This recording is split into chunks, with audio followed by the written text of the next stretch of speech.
10 महीने के लिए आए थे ये 2002 में, याद है ना याद है आपको? मुझे। पूरी फौज ले आए थे और ले आए, मैंने भी फौज आगे कर दी। चल आओ ना, लड़ना है चलो लड़ते हैं, ठीक है।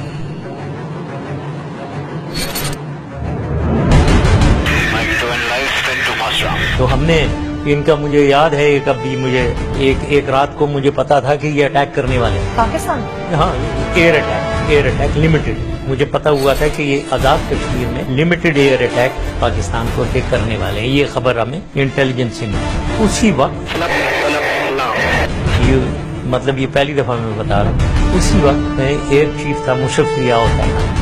मैंने कहा open messages to all the air headquarters, ये एयर हेडक्वार्टर्स से भेजो एयरफील्ड्स को। टैग आता है उसी वक्त, काउंटर मारो, उदय इंडिया टारगेट सिलेक्ट करो और सुबह सवेरे दूसरी बार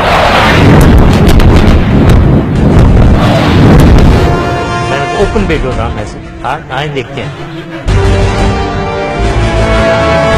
नहीं आए, किधर आते हो कैसे भाई, ये कोई मजाक है? कोई हमारे पास भी फोर्स है, कोई आप ये नहीं है कि हम कोई छोटा सा मुल्क है और आप सुपर पावर है, कोई ऐसी बात नहीं।